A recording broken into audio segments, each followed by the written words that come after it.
Alléluia. Nous allons prendre la parole du Seigneur. Nous allons prendre la parole du Seigneur. 28, verset 18 à 20. Notre texte de base pour ce matin. Alors, les bonnes habitudes ne se perdent pas. Comme tu as une très bonne habitude, il faut l'entretenir. Alors, on va se lever pour qu'une lecture brillante, forte, puisse être faite dans la rangée de gauche. Une personne qui va lever la voix pour nous lire Matthieu 28, verset 18 à 20. On se lève, s'il vous plaît, pour le respect de la parole du Seigneur.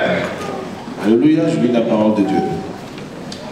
Jésus, s'étant approché, leur parla ainsi. Tout pouvoir m'a été donné dans le ciel et sur la terre. Amen. Allez, faites de toutes les nations des disciples, les baptisant au nom du Père, du Fils et du Saint-Esprit, et enseignez-leur à observer tout ce que je vous ai prescrit. Et voici, je suis avec vous tous les jours jusqu'à la fin du monde. Amen. Seigneur, nous te bénissons pour ta parole ce matin. L'homme est faible, mais tu es fort par ton esprit. Et nous voulons, Seigneur, ton Saint-Esprit ce matin. Qu'il puisse prendre notre entendement. Qu'il puisse prendre nos cœurs. Qu'il puisse exercer l'autorité, Seigneur, sur nous. Que ta parole qui est puissante puisse nous pénétrer, Seigneur, jusqu'au tréfonds. Pour nous convaincre de ta réalité, de ta vérité. Pour nous amener à la capitulation. Pour que, Seigneur, tu gagnes. Et que nous puissions perdre devant toi. Parce que, Seigneur, c'est toi qui es le gagneur. Gagne nos vies ce matin. Enfin qu'on perde le terrain. Agis au nom de Jésus. Béni sois-tu, Père, et merci, Seigneur. Amen. Amen.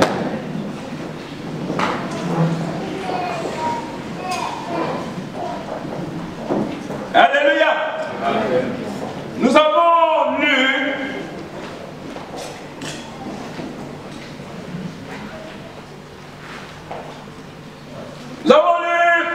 le verset de la parole de Dieu où le Seigneur exprime la mission de l'Église, la mission de son Église. En effet, le Seigneur a donné une mission principale à son Église. D'abord, il s'est donné une mission à lui-même. La mission qu'il s'est donnée à lui-même, c'est de quitter la terre, le ciel, venir ici-bas, annoncer le royaume de son Dieu, le règne de son Dieu ici-bas. Le Seigneur veut que le règne de son Père descende ici-bas. Parce que le monde est sous la domination du malin. Parce que l'homme est sous la domination du malin. L'homme qui est l'excellente, merveilleuse créature de Dieu est sous la domination du malin. Le Seigneur, il s'est fait missionnaire lui-même.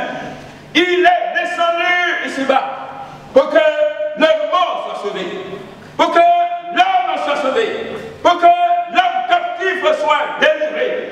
C'est la mission de Dieu. Le Seigneur nous donne cette même mission.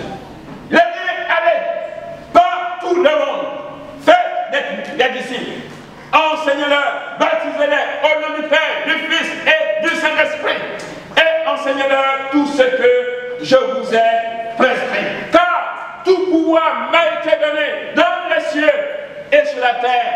Allez sans crainte dans ma mission. Faites mon travail. Je suis avec vous. L'autorité de mon Père est avec vous. Ma puissance est avec vous. Mon esprit est avec vous. Allez annoncer et vous aurez du succès dans l'annonce de l'évangile. Vous allez faire des disciples pour le royaume de mon Père. Amen. Bien-aimés, est-ce que nous sommes prêts à ça? Est-ce que nous sommes prêts à cela?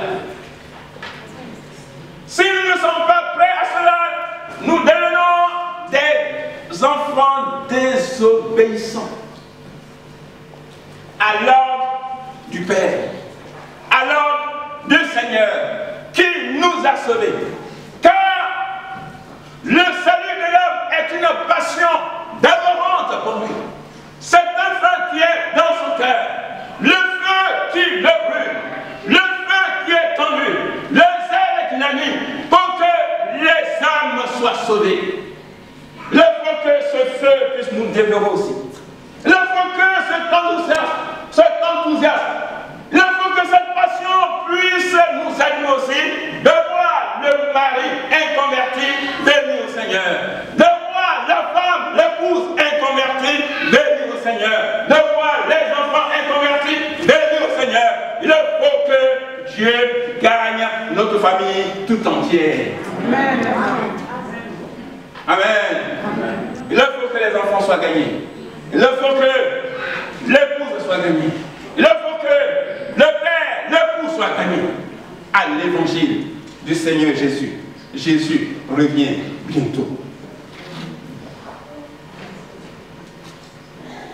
Allez évangéliser.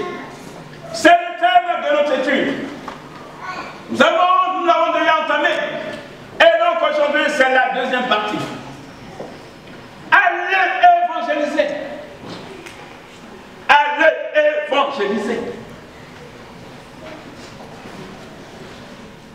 Évangéliser, comme nous l'enseignons chaque dimanche matin, là derrière les rideaux. Évangéliser, nous avons dit que c'est témoigner. Évangéliser, c'est témoigner. Le Seigneur veut qu'on puisse témoigner.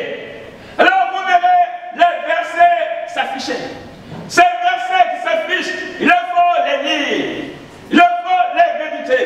Il faut laisser la parole de ces versets nous pénétrer au-dedans de nous-mêmes pour que l'Esprit de Dieu puisse nous enseigner ce qu'est témoigner. Le verset 20, la lecture.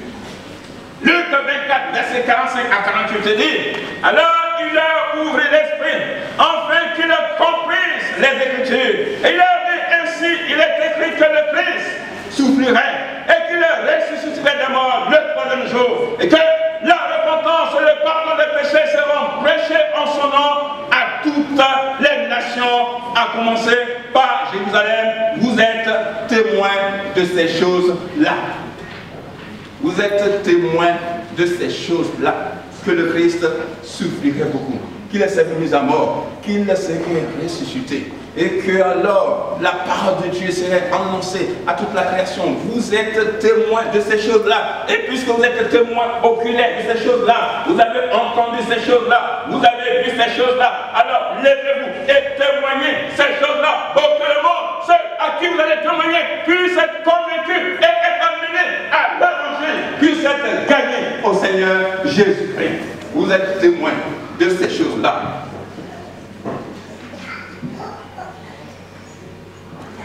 Témoigner. Témoigner. Bien aimé, témoigner, c'est d'abord avoir une histoire avec Dieu.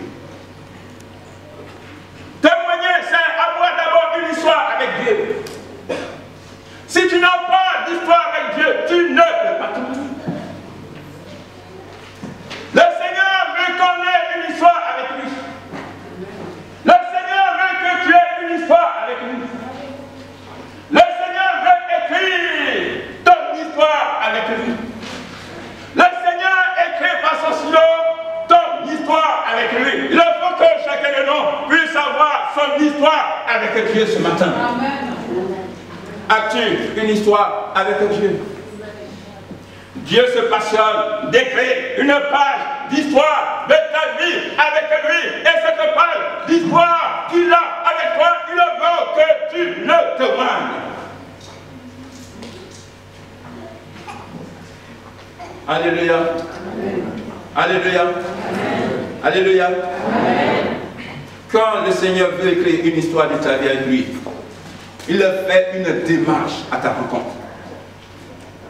Le Seigneur fait une démarche à notre rencontre.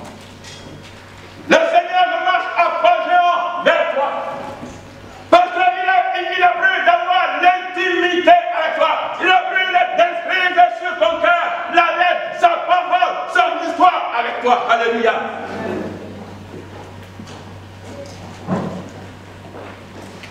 Ce n'est pas l'homme qui vient vers Dieu. C'est Dieu qui vient vers l'homme. Et puisque c'est Dieu qui vient vers l'homme, il faut que l'homme soit disposé à recevoir l'offre du salut de Dieu. Il faut que l'homme soit disposé à recevoir la grâce de Dieu. Il faut que l'homme soit disposé à recevoir la bénédiction de Dieu. Il faut que l'homme soit disposé à entrer dans l'intimité de Dieu. Ce matin, es-tu disposé de recevoir Dieu dans ton cœur? Amen. Alléluia. Dieu veut écrire ce matin l'histoire de ta vie. Une page d'histoire de ta vie. Dieu n'a pas fini d'écrire les pages d'histoire de ta vie avec lui. Et nous avons un exemple. La femme samaritaine. Elle a eu son histoire avec Dieu. La femme samaritaine, elle a eu son histoire avec Dieu. Le Seigneur est venu vers elle. Le Seigneur lui a posé des questions. Et alors, elle s'est laissée convaincre. Elle a eu son histoire avec Dieu, composée de deux points essentiels. Elle a eu une histoire amoureuse, dépravée. Elle a eu une histoire amoureuse, dépravée. Et dans cette histoire amoureuse, dépravée, le Seigneur a réécrit pour elle une nouvelle page de l'histoire avec lui.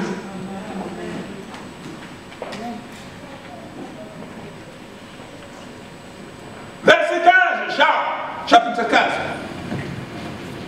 Seigneur, donne-moi cette eau, afin que je n'ai plus soif,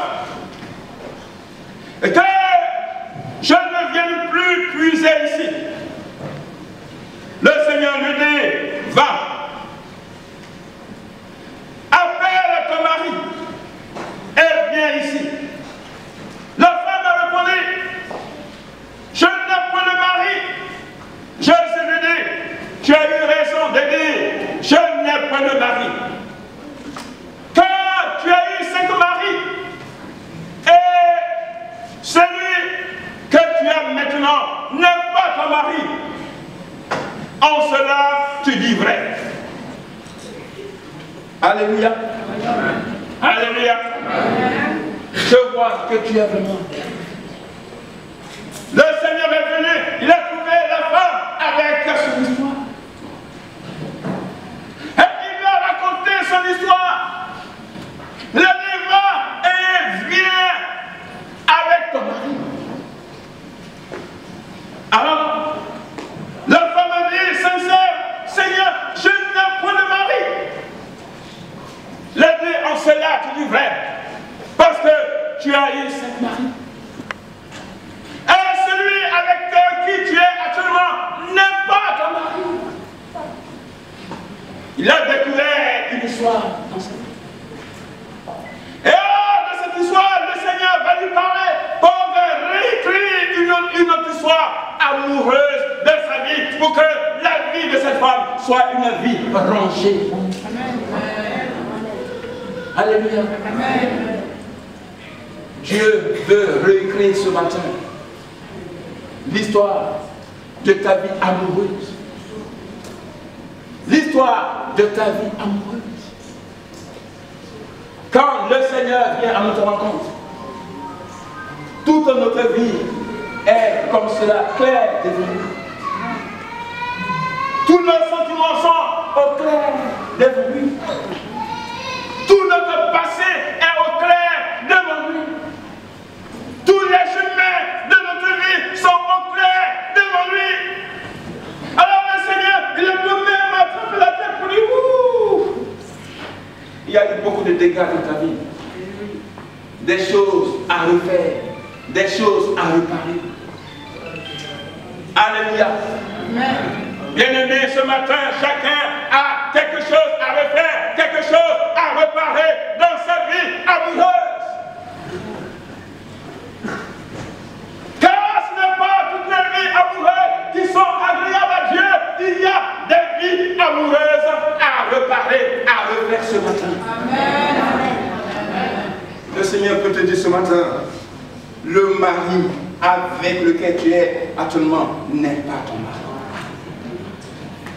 L'homme qui est actuellement dans ta vie, l'homme qui te passionne, qui passionne tes yeux, qui passionne ton cœur, qui passionne tes sens, n'est pas ton homme ce matin. Alléluia. Amen.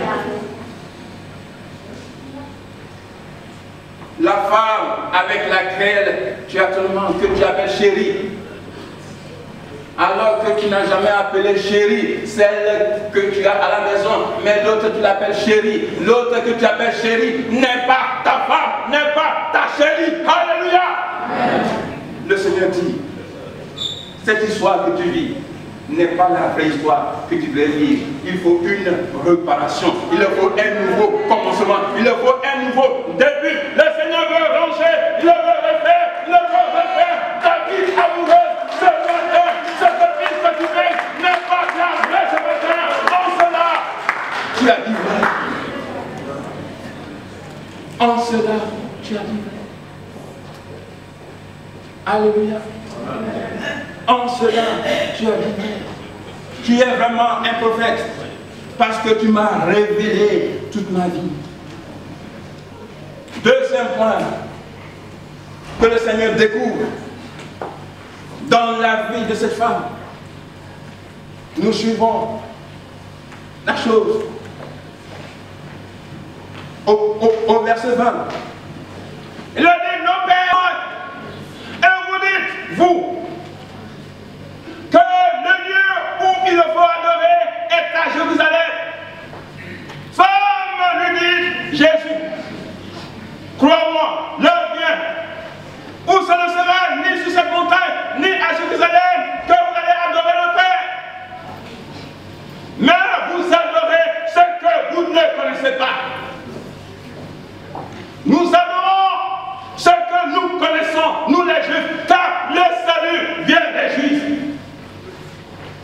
Mais l'heure vient où elle est déjà venue, où les vrais adorateurs adoreront Dieu en esprit et en vérité. Dieu est esprit. Il faut que celui qui l'adore, l'adore en vérité et en esprit.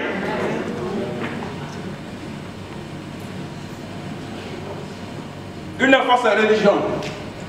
Le Seigneur a découvert une fausse adoration, une fausse religion dans la vie de cette femme. Le Seigneur lui dit, attention, ton histoire spirituelle, ton histoire religieuse est à refaire, est à réécrire, parce que l'adoration que tu fais maintenant, le culte que tu fais maintenant, c'est un faux culte, c'est une fausse adoration. Ce Dieu que tu adores, c'est un faux Dieu. Tu ne le connais pas. Mais nous adorons le vrai Dieu. Amen. Alléluia. Amen. Tu prétends adorer Dieu, mais ce n'est pas le vrai Dieu. Tu ne le connais pas. Tu vas à un lieu précis chaque fois. C'est des pèlerinages creux qui n'atteignent pas l'objectif. Des rites creux qui n'atteignent pas l'objectif. Or, quel est l'objectif de la vraie adoration? Quel est l'objectif du vrai culte? C'est d'aller dans la profondeur de Dieu, c'est de recevoir Dieu, c'est de magnifier Dieu, c'est d'élever Dieu, c'est être rempli de Dieu, c'est être transformé par Dieu, c'est être pris dans les mains par Dieu, c'est être protégé par Dieu. Le vrai culte, c'est toucher le cœur de Dieu. Mais ce Dieu que vous adorez, vous ne le connaissez pas, mais nous connaissons le Dieu que nous adorons, parce qu'il met en nous tout ça, toute la transformation, tout le changement, toute sa gloire, toute son image. Et ce matin, le Seigneur veut restaurer la vraie image de ta personnalité avec Dieu. Il est le Dieu de la restauration. Alléluia.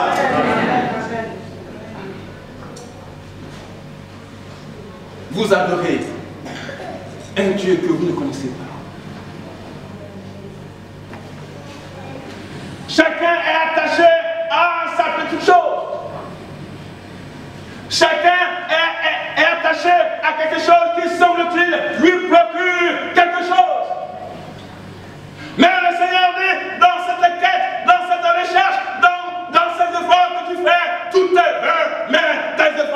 il faut les faire vers moi. Et alors je vais me révéler à toi, car je suis le Christ. Je suis le Dieu vivant et vrai. Nous adorons le vrai Dieu, le Dieu d'Israël. Il n'y a sous le ciel aucun autre nom qui a été donné parmi les hommes par lequel le monde puisse être sauvé. Ce nom, il est unique. C'est ce nom que nous magnifions. C'est le nom du Seigneur Jésus. Jésus-Christ seul est révélé pour le salut du monde, car lui seul est le chemin, la vérité et la vie. Nul ne vient au Père qu'en passant par lui seul.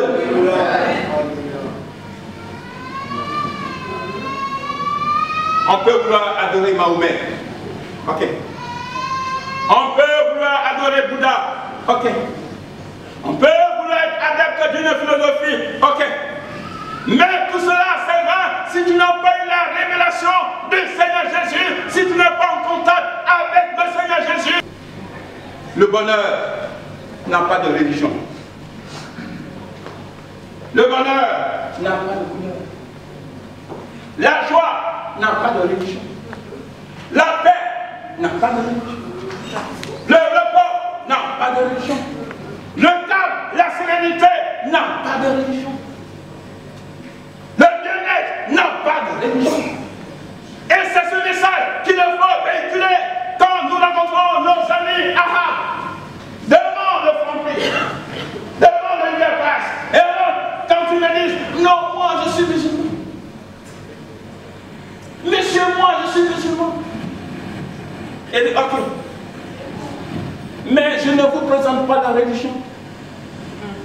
Je ne vous présente pas de religion. Être musulman, c'est la religion. Mais moi, je vous présente celui qui va vous donner une joie inaltérable, une joie infinie, une joie permanente. Parce que la joie n'a pas de religion. Et alors, c'est Jésus qui donne cette joie qui ne partira jamais de votre cœur. Alors la personne reste comme ça figée. Hein? Alors donc je prends pour ça. Oui, il faut le prendre. C'est là que nous prêchons ce Jésus qui donne la joie. Parce qu'on peut être religieux sans avoir la paix. On peut aller à la mosquée sans avoir la paix. On peut être résicricien sans avoir la paix. On peut aller faire les signes de Bouddha sans avoir la paix. Mais la paix est une denrée rare. La paix est grande. La paix est infinie. La paix est divine. Car le Seigneur, il est le prince de la paix. Quand il apparaît, il te donne la paix. Alléluia. La paix n'est pas de religion. Ah oui. Ah oui. Ah oui, monsieur me dit oui. La paix n'a pas de religion. C'est pourquoi notre ami Youssef va avoir la paix. Alléluia.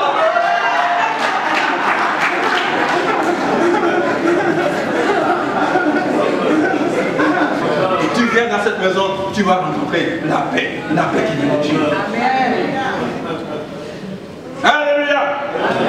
Donc le Seigneur a dit à cette femme, voici, tu as une fausse religion, tu vas recommencer à zéro, et ce n'est pas seulement à Jérusalem, ni sur la montagne, mais l'heure vient, et elle est déjà venue, où les vrais adorateurs adorent Dieu en esprit et en vérité. En esprit et en vérité. Amen. C'est cela la vraie adoration. Amen. C'est cela le vrai culte rendu au Seigneur. C'est cela le culte que le Seigneur a créé ce matin. Alors quand cette révélation lui a été faite, alors elle est partie dans le village, elle dit, une personne qui a révélé toute ma vie serait celle de Christ. Et elle a évangélisé tout le village. Et le Seigneur en a profité pour amener tout le village à lui. Tout le village a été converti au Christ. Amen. Merci Dieu t'a fait cette révélation. La révélation sur ta mauvaise vie amoureuse. Vous voyez que celui avec qui tu es actuellement n'est pas le vrai. Vous voyez que celle avec qui tu es actuellement n'est pas ta vraie femme. Et que viens à moi, je vais réécrire ton histoire amoureuse. Je vais te donner le vrai homme de ta vie. Alléluia. Viens à moi, tu vas rencontrer la vraie femme de ta vie. Car ta vie amoureuse, elle est comme ça, elle est comme ci, elle est comme ça ce matin. Viens à Jésus. Amen.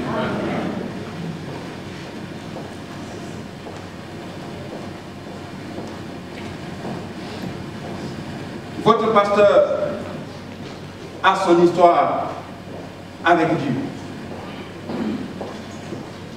Votre pasteur a son histoire avec Dieu. Dieu a réécrit son histoire. Dieu a ouvert une nouvelle page de sa vie et a écrit son histoire. C'est le Dieu de la restauration. C'est le Dieu du rétablissement. C'est le Dieu de la nouveauté. C'est le Dieu du bon départ. Il faut que tu aies une histoire avec Dieu ce matin. La meilleure manière dont le Seigneur m'a fait comprendre mon histoire avec lui, c'est qu'il m'a ouvert les yeux sur ma vie avant la conversion. Il dit, voici ta vie avant la conversion de 20 ans où je t'ai rencontré. Voici ta vie. Mais ta vie était un miracle. C'est moi qui la tenais entre mes mains.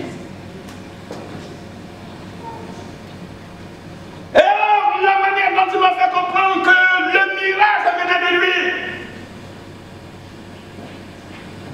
c'est qu'il a veillé. Il a veillé sur ma vie amoureuse. Pour qu'elle ne soit pas une vie dépravée comme les jeunes de ce monde. Alors qu'au lycée, j'avais des copines. Au village, j'avais une copine. Mais le Seigneur m'a préservé, il m'a préservé, il m'a préservé de ne pas les avoir connus.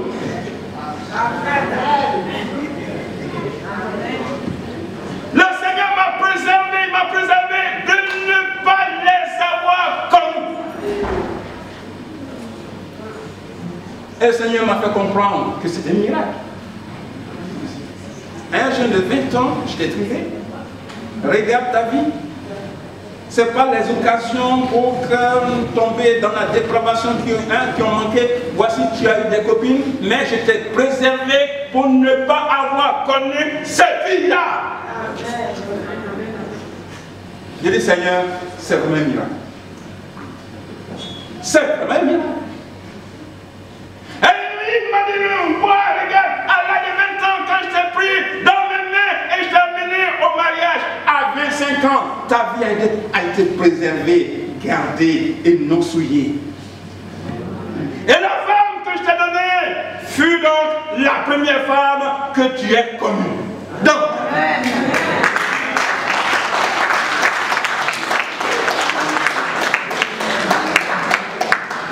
ça, c'est un miracle. Amen. Ça, c'est une histoire merveilleuse avec le Seigneur. De savoir que dans ce monde-là, un jeune garçon reste pur jusqu'à 25 ans et se marier, et c'est sa femme qui est la première femme qu'il ait connue dans sa vie. Ça, c'est un miracle, une bonne page de l'histoire de Dieu avec le nom. Alléluia. C'est pourquoi, jeunes gens, ce matin, il faut dire que cela est possible. Vivre la virginité avec Dieu, vivre la virginité avant le mariage, vivre la virginité à 20 ans, vivre la virginité en tant qu'adolescent, adolescente, c'est possible. Amen. Jeunes gens, gardez-vous purs. Jeunes gens, gardez-vous saints. Jeunes gens, l'effort ne viendra pas par vous, de vous. Mais alors, ayez les regards fixés sur le Seigneur, et le Seigneur pourra vous préserver. Et alors, on sera heureux de marier dans notre église des jeunes qui sont vierges, qui ont gardé la virginité, et le nom du Seigneur sera glorifié dans votre vie.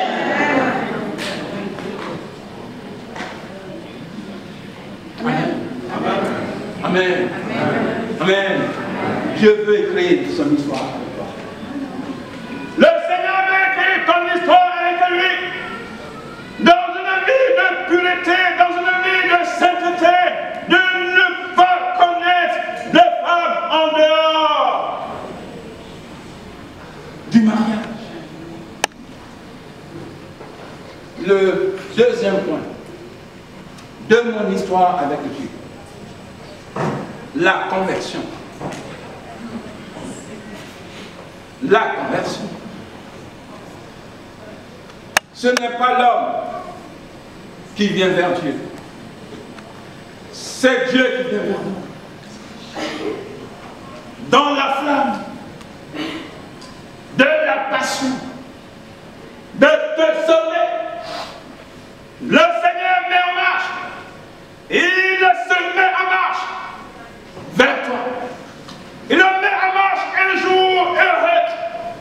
Il le met en marche des instants heureux. Il le met en marche un moment heureux. Un jour heureux qui marche à ta rencontre. Et la conversion est un jour heureux qui marche à notre rencontre. Que le Seigneur dirige.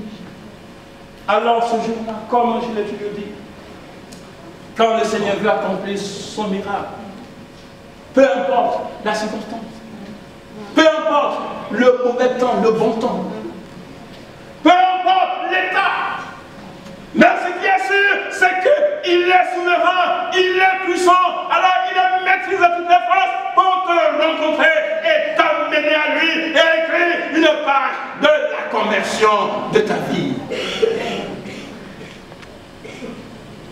C'était un soir, en automne. Est-ce que là-bas on appelle ça automne? Ici on appelle cette période-là automne. Sous des petites pluies qui mouillent littéralement. Et là on était sous cette petite pluie-là. Et ce jeune homme s'est lancé dans une discussion avec moi. Alors je me suis craponné sur mes connaissances littéraires pour refuter tout ce qu'il me disait. Mais il m'a dit une pensée du Seigneur. Il m'a dit, regarde, chanteur, tu es sur un chemin spacieux dont la finalité, l'issue est la perdition. C'est une voie vaste. Et là tu te perds. Mais sache qu'à côté de ce chemin vaste spacieux se trouve un petit chemin dont la finalité, le but, la destinée est la vie éternelle. Peu de personnes entrent par là, et même ceux qui entrent, ils se bousculent pour y entrer, parce que le contenu, ce qui est sur ce chemin, est doux, est agréable, est parfait, donc le bonheur et le bien-être, la satisfaction intérieure, la joie intérieure. J'ai balayé cela.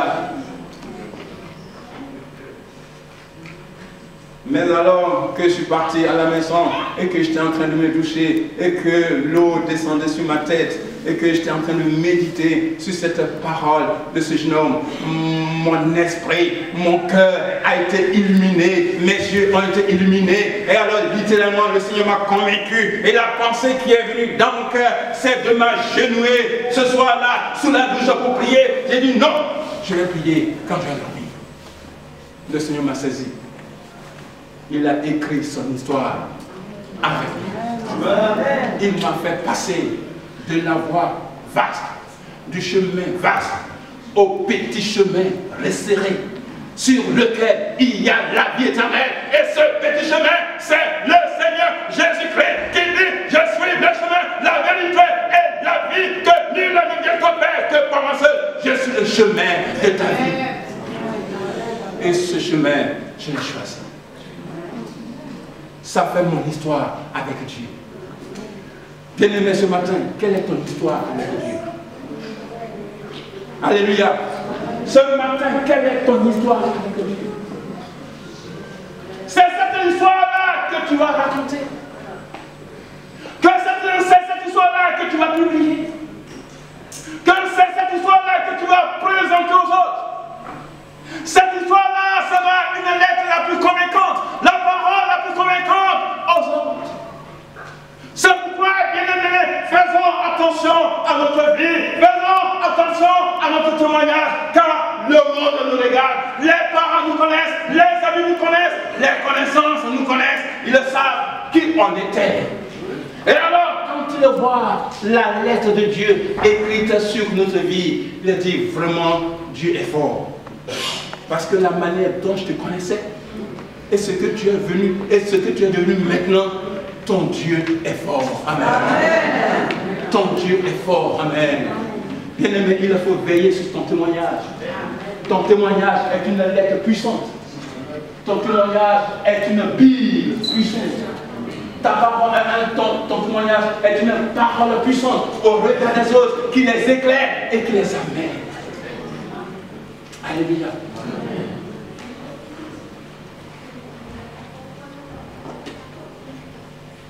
Bien-aimé, témoigner,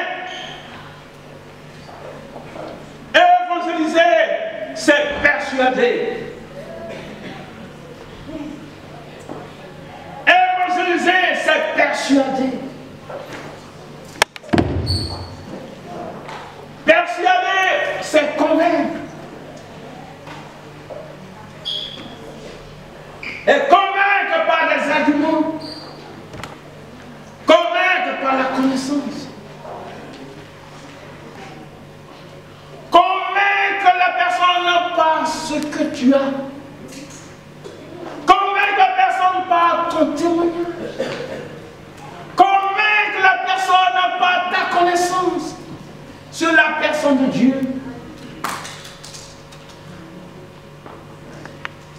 Acte 26. Au verset 28, Paul devant le roi Agrippa.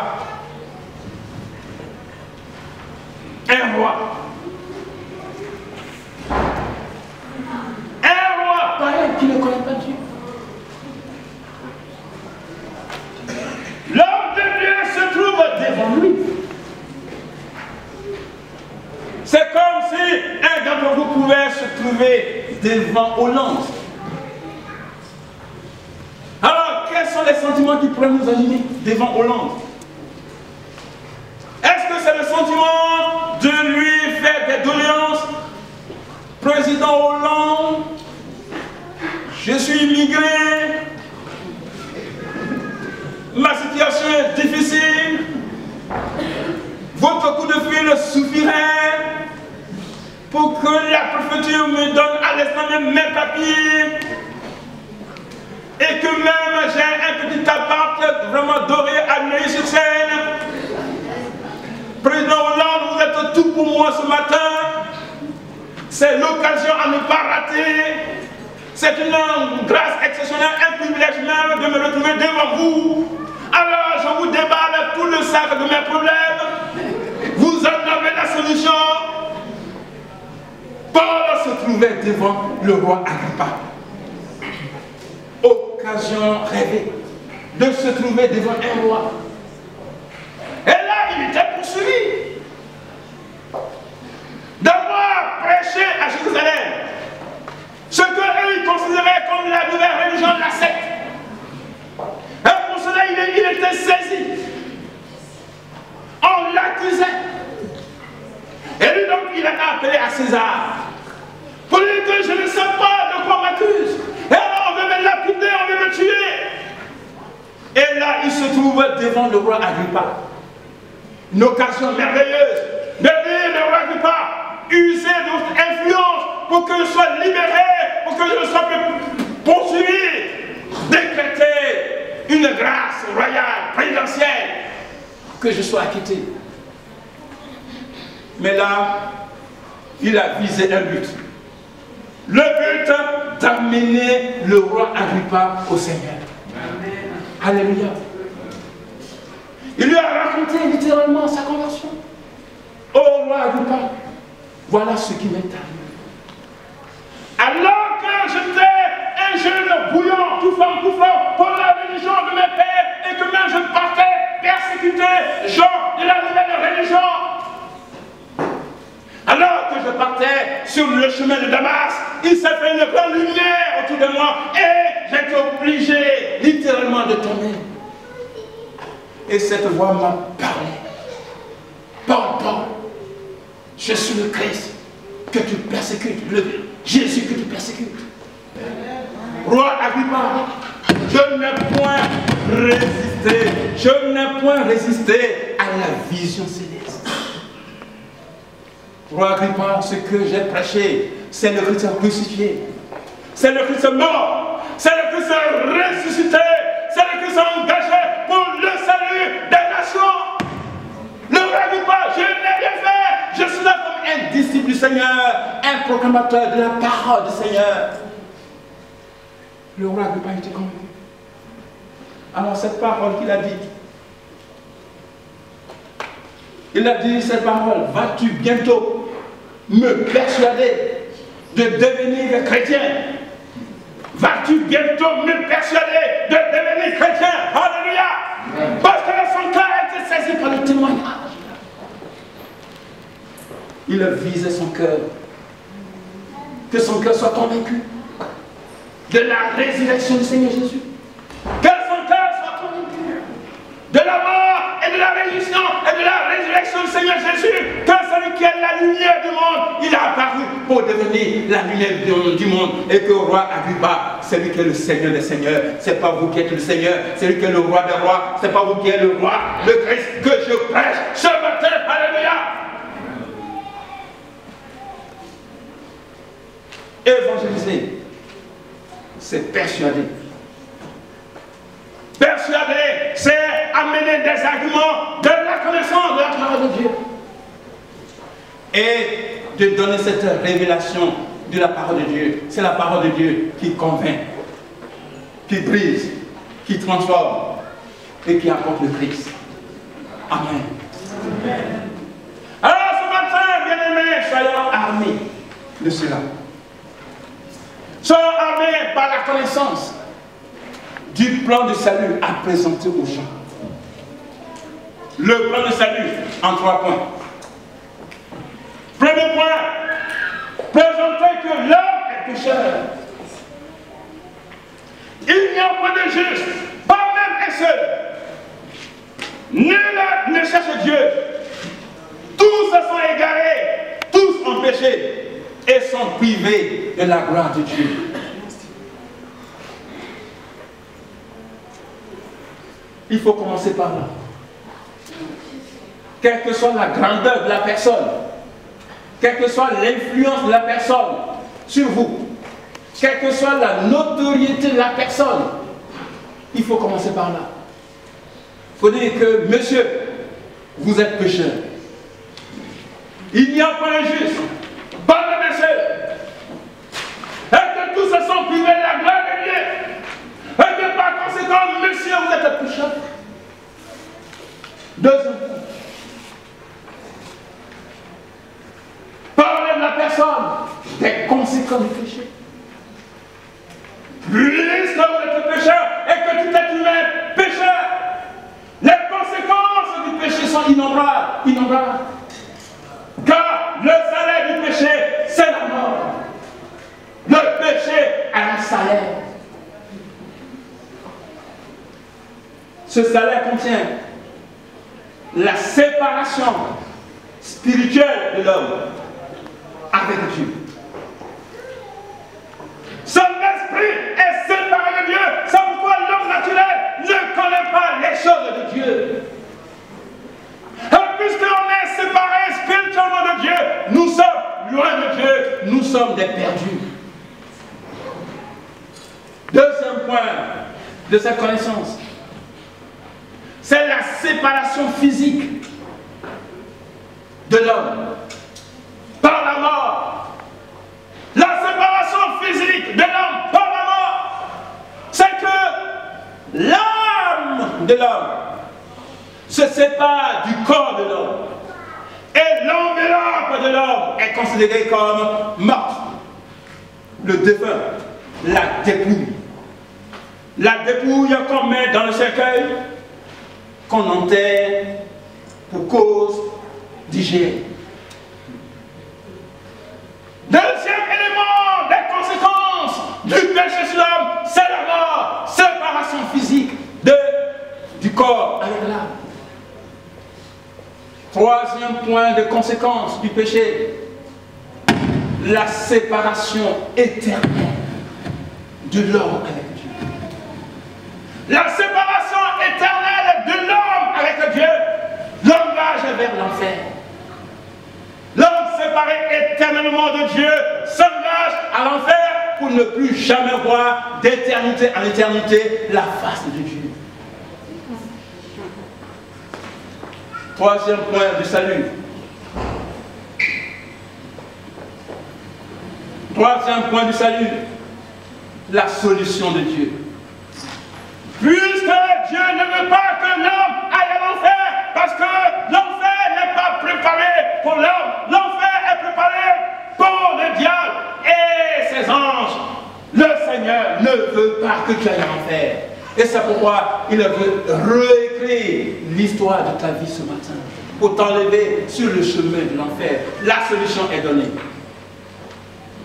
La solution donnée, c'est le salut par la foi en Jésus-Christ. Dieu a tant aimé le monde qu'il a donné son Fils unique, Jésus-Christ, afin que quiconque croit en lui ne périsse pas, mais qu'il ait la vie éternelle. La solution de Dieu, Jésus-Christ. Jean 14, verset 16, je suis le chemin, la vérité et la vie. Nul ne vient au Père que par un seul. Jésus, la solution. Il est le pont sur l'abîme. L'éternité se présente là. L'enfer se présente ici.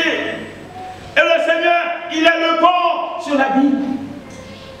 Tu es ici, séparé avec Dieu. Tu meurs, tu descends en enfer. Là, le salut t'a prêché. Tu rencontres le Seigneur, tu passes sous le pont. Et tu es ici. Tu as le salut de Dieu, la vie éternelle, la communion avec Dieu, le paradis de Dieu. La croix du Seigneur est là, sur la Bible. Le Seigneur est crucifié, mort et ressuscité pour que nous ayons la vie éternelle. Amen. Bien-aimés, allez évangéliser. Allons évangéliser. Présentons le plan du salut à nos bien-aimés, aux parents, à nos amis, pour qu'ils soient soustraits de l'enfer, du jugement de Dieu, et les admettre au paradis de Dieu par le Seigneur Jésus-Christ. Tout cela en ayant son histoire avec Dieu. Une histoire à raconter avec force, avec vie, parce que c'est ton histoire avec Dieu la plus convaincante, la lettre de Dieu de ta vie. C'est cela qu'il faut présenter. Et alors la personne sera convaincue. Tu l'amèneras au Seigneur et le Seigneur sera glorifié. Amen. Alléluia. Prions Dieu ce matin.